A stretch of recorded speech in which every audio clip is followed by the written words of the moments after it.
भारत की जनगणना 2011 के अनुसार दादरा और नगर हवेली में महिला साक्षरता दर कितनी थी? तो वो थी 64.32%। ऑप्शन नंबर एक। अगला प्रश्न है कि गुरु वेम्पति चिन्ना सत्यम निम्न में से किस नृत्य शैली से संबंधित हैं? तो ये संबंधित हैं कुचिपुड़ी से। ऑप्शन नंबर एक। अगला प्रश्न है कि दिए गए कथनों को पढ़ें और उच्च शक्तिशाली मुद्रा के संबंध में सही विकल्प का चयन करें। तो पहला वाला कथन है कि उच्च शक्तिशाली मुद्रा में बैंक के पास मुद्रा और आरक्षित नकदी होती है। दूसरा कथन है कि उच्च शक्तिशाली मुद्रा में बैंकों की डिमांड डिपॉजिट शामिल है। तो केवल इसमें पहला वाला कथन सही है। ऑप्शन नंबर एक। अगला प्रश्न है कि भारत के राष्ट्रपति का कार्यकाल कितना होता है? तो ये होता है 5 वर्ष का। ऑप्शन नंबर एक। नालंदा विश्वविद्यालय डैश में बनाया गया था? तो ये बनाया गया था मगध में। ऑप्शन नंबर तीन। अगला प्रश्न है कि दांचीगाम राष्ट्रीय उद्यान को डैश के घर के तौर पर भी जाना जाता है? तो हंगुल के घर के तौर पर। ऑप्शन नंबर एक। निम्नलिखित में से कौन सी परत सजीवों के लिए महत्वपूर्ण है? तो वो है क्षोभ मंडल। ऑप्शन नंबर तीन। अगला प्रश्न है कि किस त्योहार को खालसा पंथ के स्थापना दिवस के रूप में जाना जाता है? तो वो है बैसाखी। ऑप्शन नंबर एक। प्लास्टर ऑफ पेरिस का रासायनिक नाम क्या है? तो वो है calcium sulphate hemihydrate. Option number चार। अगला प्रश्न है कि गुरु विपिन सिंह को किस नृत्य शैली के लिए कालिदास सम्मान पुरस्कार से सम्मानित किया गया था? तो मणिपुरी के लिए। ऑप्शन नंबर चार। अगला प्रश्न है कि निम्नलिखित में से किस जनगणना में भारत में पुरुष और महिला साक्षरता दर में सर्वाधिक अंतर दर्ज किया गया है? तो 1981 की जनगणना में। ऑप्शन नंबर एक। अगला प्रश्न है कि किस अधिनियम के तहत प्रांतों को कानून बनाने और संशोधित करने की विधायी शक्तियां बहाल की गई? तो भारतीय परिषद अधिनियम 1861। ऑप्शन नंबर तीन। वर्ष 1987 और 1992 के बीच में भारत के राष्ट्रपति कौन थे? तो वो थे R Venkataraman. Option number तीन। इंदिरा सागर बहुउद्देशीय परियोजना किस राज्य में स्थित है? तो यह है मध्य प्रदेश में। अगला प्रश्न है कि निम्नलिखित में से कौन सा बांध सिंचाई सुविधा के विकास के लिए पहली पंचवर्षीय योजना के दौरान वित्त पोषित नहीं किया गया था? तो वो है गोसी खुर्द बांध। ऑप्शन नंबर दो। अगला प्रश्न है कि भारतीय संविधान के किस भाग में कहा गया है कि नागरिक को देश की रक्षा करनी है और आह्वान किए जाने पर राष्ट्रीय सेवा करनी है? तो भाग चार एक। ऑप्शन नंबर चार। किसी राज्य के राज्यपाल के पास निम्नलिखित में से कौन सी शक्ति नहीं होती है? तो राजनयिक या सैन्य शक्तियां। ऑप्शन नंबर दो।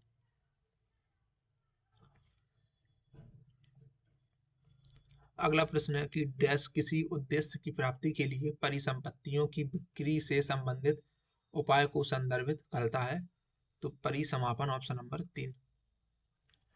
अगला प्रश्न है कि प्रसिद्ध उपन्यास रोड्स टू मसूरी निम्नलिखित में से किस साहित्य अकादमी पुरस्कार विजेता के द्वारा लिखा गया है? तो रस्किन बॉन्ड के द्वारा। ऑप्शन नंबर तीन।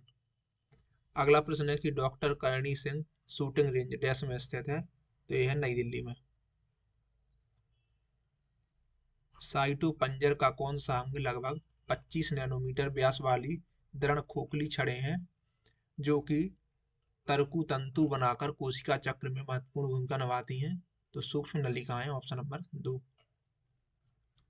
भारतीय संविधान के किस अनुच्छेद में यह उल्लेख है कि वैज्ञानिक सोच विकसित करना भारत के प्रत्येक नागरिक का कर्तव्य होगा? तो ऑप्शन नंबर एक 51 के खंड एच में। निम्नलिखित में से किसने 1897 में रामकृष्ण मिशन की स्थापना की थी? तो स्वामी विवेकानंद ने। प्रसिद्ध उपन्यास अप्सरा किसने लिखा है? तो सूर्यकांत त्रिपाठी निराला। ऑप्शन नंबर तीन। निम्नलिखित में से किस अनुच्छेद के तहत कोई व्यक्ति अपने मौलिक अधिकारों के परिवर्तन के लिए सीधे सर्वोच्च न्यायालय जा सकता है? तो अनुच्छेद 32 के तहत। किस मुगल बादशाह को दिल्ली के दरबार में अपने सिंहासन के पीछे जड़ाई की एक श्रृंखला डिजाइन करने के लिए जाना जाता है, जिसमें पौराणिक यूनानी देवता ऑर्फियस को वीणा बजाते चित्रित किया गया है? तो वो है शाहजहां। अगला प्रश्न है कि कॉलम 1 और कॉलम 2 को मिलान करना है। कॉलम 1 में दिए गए हैं अपमिश्रक और कॉलम 2 में खाद्य सामग्री। तो पहला है पपीते के बीज, काली मिर्च, आरजी मून के बीज, सरसों का तेल, डिटर्जेंट, दुग्ध, पीला एनिलीन रंजक, हल्दी। Option number 3। निम्नलिखित में से किस देवता को ऋग्वेद में किलों को तोड़ने वाले के रूप में जाना जाता है? तो वो है इंद्र। Option number 1। एनेटो के बीज और अर्क डैश में मिलावट के रूप में प्रयोग किए जाते हैं? तो दुग्ध उत्पादों में। Option number 2। अगला प्रश्न है मौर्य काल की जानकारी के स्रोत दीपवंश और महावंश नामक बौद्ध ग्रंथ निम्नलिखित में से किस देश से संबंधित हैं? तो ये संबंधित हैं श्रीलंका से। निम्नलिखित में से कौन पीएम ग्रामीण डिजिटल साक्षरता अभियान के कार्यान्वयन में अंतर्राष्ट्रीय भागीदार है? तो वो है यूनेस्को। मौलिक अधिकारों से संबंधित भारतीय संविधान के निम्नलिखित में से कौन से अनुच्छेद को आपातकाल के दौरान निलंबित नहीं किया जा सकता है? तो वो है अनुच्छेद 20-21। Option number 3।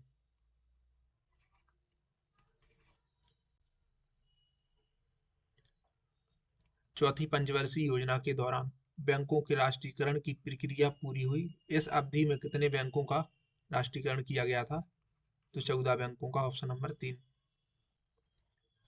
भारत की जनगणना 2011 के अनुसार निम्नलिखित में से 1 लाख से कम जनसंख्या वाले केंद्र शासित प्रदेश का चयन कीजिए। तो वो है लक्षद्वीप।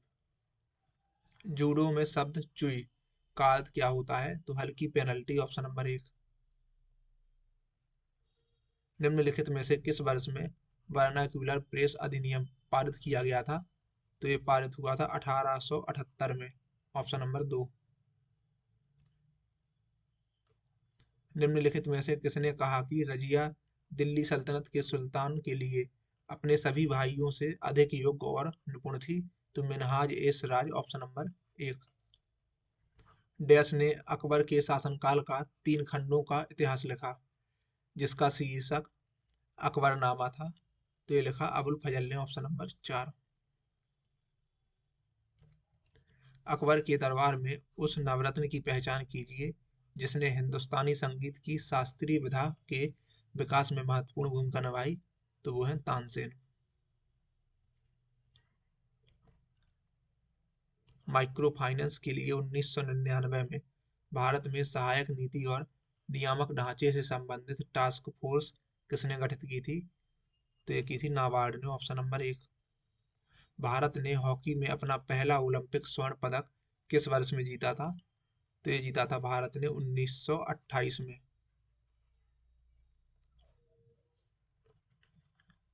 10 मई 1857 को ब्रिटिश भारत में 1857 का विद्रोह निम्नलिखित में से किस शहर से शुरू हुआ था?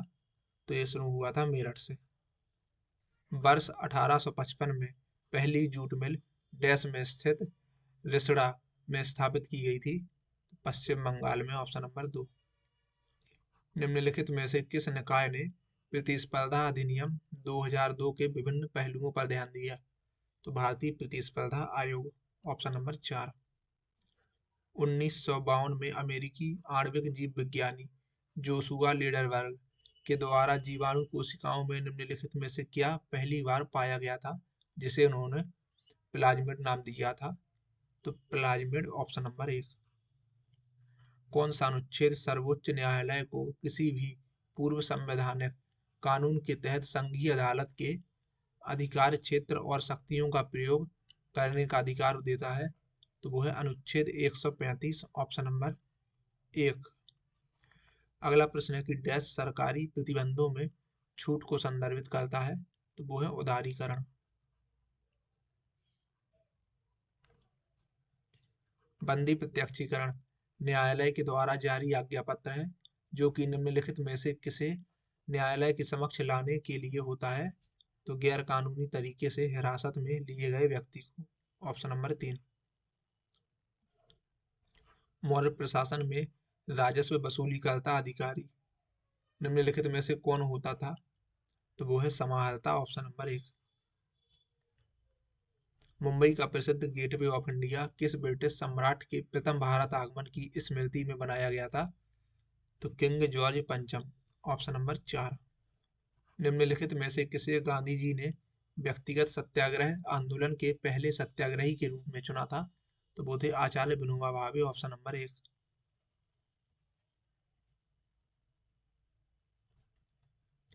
जलवायु वर्गीकरण की योजना को संशोधित करने के लिए 1961 में किस जलवायु वैज्ञानिक ने कोपेन के साथ सहयोग किया। तो वो थे रुडोल्फ गियर। Option number 2। निम्नलिखित में से किस देश में आपको मगर और थारू मानव जातीय समुदाय मिलेंगे। तो नेपाल में। उत्तर पश्चिम भारत के उस नृत्य का नाम बताइए जिसमें नर्तक सांपों की गति का अनुसरण करते हैं। तो कालबेलिया। लोदी वंश की वास्तुकला में निम्नलिखित में से किस आकृति के मकबरे पाए गए हैं। तो अष्टभुजाकार। Option number 2। निम्नलिखित में से किस स्थिति में राजस्व घाटा होता है। तो जब सरकार का कुल राजस्व इसके व्यय से कम होता है। Option number 1। भारतीय संविधान में न्यायपालिका की स्वतंत्रता की अवधारणा किस देश से ली गई है। तो ये ली गई है संयुक्त राज्य अमेरिका से। आयोडीन की कमी से होता है गंडमाला रोग। Option number 3। राजपूत वंश के चंदेल राजवंश ने भारत के प्रारंभिक मध्ययुगीन काल में 9वीं और 13वीं शताब्दी के बीच में निम्नलिखित में से किस क्षेत्र पर शासन किया। तो बुंदेलखंड पर। Option number 3। निम्नलिखित में से किस लेखक ने अंग्रेजी उपन्यास three man in a boat लिखा है। तो ये लिखा है जेरोम ने। Option number 2। अगला प्रश्न है कि निम्नलिखित में से कौन सा भारतीय संविधान में उल्लिखित मौलिक अधिकारों का उद्देश्य नहीं है। तो वो है नागरिकों को सरकार के उद्देश्यों की ओर ले जाना। Option number 3। भारत में एक सूक्ष्म वित्त संस्था सेवा बैंक की स्थापना के संबंध में निम्नलिखित कथनों पर विचार करें। तो पहला कथन है कि सेवा बैंक की स्थापना हुई थी 1974 में। दूसरा कथन है कि सेवा बैंक की स्थापना हुई थी गुजरात में। और तीसरा कथन है कि सेवा बैंक की स्थापना स्वरोजगार महिला संघ के द्वारा की गई थी। तो सही उत्तर का चयन करें। तो पहला कथन, दूसरा कथन और तीसरा कथन ये तीनों सही है। Option number 4। अंग्रेजी उपन्यास द रेनबो निम्नलिखित में से किस लेखक ने लिखा था। तो ये लिखा था D.H. लॉरेंस ने। Option number 2। वर्ण व्यवस्था को सही ठहराने के लिए प्राचीन भारत के ब्राह्मणों के द्वारा ऋग्वेद के किस सूक्त का प्रयोग किया गया था। तो पुरुष सूक्त का। Option number 4। अगला प्रश्न है कि भारत में खिलाफत आंदोलन डैश शुरू हुआ था। तो तुर्की में इस्लामी खिलाफत की रक्षा के लिए। Option number 2। निम्नलिखित में से किस मंत्रालय के पास दिल्ली में गणतंत्र दिवस परेड आयोजित करने की जिम्मेदारी होती है। तो रक्षा मंत्रालय के पास। निम्नलिखित में से कौन सी विशेषता समानतावादी समाज बनाने का अर्थ बताती है। तो मौलिक अधिकार। निम्नलिखित इतिहासकारों में से किसने अपना पहला इतिवृत्त 1356 में लिखा था। तो जियाउद्दीन बरनी ने। निम्नलिखित में से कौन से समूह में केवल यौगिक शामिल हैं। तो शर्करा calcium carbonate methane baking soda. Option number B. निम्नलिखित में से किसने परिवर्तित हिंदुओं को हिंदू समाज की मुख्य धारा में वापस लाने के लिए शुद्धि आंदोलन शुरू किया। तो ये किया था स्वामी दयानंद सरस्वती ने। कबड्डी में एक समय में खेल के मैदान पर प्रत्येक टीम के कितने खिलाड़ियों को खेलने की अनुमति होती है। तो 7 खिलाड़ियों को। एशिया में पहली बार ओलंपिक खेलों का आयोजन किस वर्ष में हुआ था। तो ये हुआ था 1964 में। छठ पूजा मुख्य रूप से निम्न में से किस राज्य में मनाई जाती है? तो ये मनाई जाती है बिहार में। मुंबई में वृंदावन गुरुकुल और भुवनेश्वर में वृंदावन गुरुकुल के संस्थापक निम्न में से कौन थे? तो वो थे हरिप्रसाद चौरसिया। भारतीय संविधान का निम्नलिखित में से कौन सा अनुच्छेद घोषित करता है कि वे सभी कानून जो मौलिक अधिकारों के साथ असंगत हैं या अल्पीकरण में है शून्य होंगे? तो वो है अनुच्छेद 13, ऑप्शन नंबर बी। अगला प्रश्न है कि कला गुरु विष्णु राभा पुरस्कार नृत्य और संगीत के क्षेत्र में किस सरकार के द्वारा दिया जाता है? तो ये दिया जाता है असम सरकार के द्वारा। जनजातीय नृत्य डांग किस भारतीय राज्य से संबंधित है? तो ये संबंधित है गुजरात से। भुरभुरी परपटी तथा पृथ्वी के ऊपरी भूप्रवार के शीर्ष भाग को क्या कहते हैं? तो स्थल मंडल, ऑप्शन नंबर 4।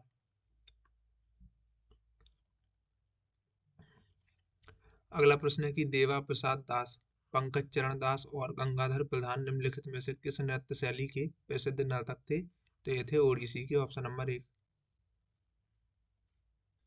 सिंचाई सुविधाओं और कीटनाशकों या उर्वरकों की आवश्यकता के कारण हरित क्रांति के पहले चरण में कुछ समृद्ध राज्य जैसे कि पंजाब, आंध्र प्रदेश और तमिलनाडु लाभान्वित हुए, ऑप्शन नंबर 3। अगला प्रश्न है कि 1889 में पंडिता रमाबाई ने पुणे में मुक्ति मिशन की स्थापना की, जो उन युवा विधवाओं के लिए एक शरण स्थली थी जिन्हें उनके परिवार के द्वारा परित्यक्त और प्रताड़ित किया गया था। अगला प्रश्न है कि कर्नाटक का कोलार शहर अपनी डैश की खदानों के लिए प्रसिद्ध है? तो सोने की खदानों के लिए, ऑप्शन नंबर 4। भारतीय रेलवे ने नई दिल्ली में अपनी पहली कंप्यूटरीकृत यात्री आरक्षण प्रणाली किस वर्ष में शुरू की थी? तो ये शुरू की थी 1986 में। अगला प्रश्न है कि IR-8 किस फसल की बोनी किस्म है? तो यह है चावल की। भारतीय भूवैज्ञानिक सर्वेक्षण की स्थापना 1851 में मुख्य रूप से डैश के लिए कोयला भंडार खोजने के लिए की गई थी? तो रेलवे के लिए, ऑप्शन नंबर 4। अगला प्रश्न है कि निम्नलिखित में से कौन सा भारतीय राज्य अपने विशाल चाय बागानों के लिए जाना जाता है? तो वो है असम। निजीकरण के अर्थ के संबंध में निम्नलिखित कथनों पर विचार करें। तो पहला कथन है कि सार्वजनिक क्षेत्र के उद्यमों के स्वामित्व का हस्तांतरण, निजी क्षेत्र के उद्यमियों को ना करना। दूसरा कथन है कि सार्वजनिक क्षेत्र के उद्यमों के प्रबंधन का हस्तांतरण निजी क्षेत्र के उद्यमियों को करना। तो इनमें से जो कथन सही है वो है दूसरा वाला कथन, ऑप्शन नंबर 2।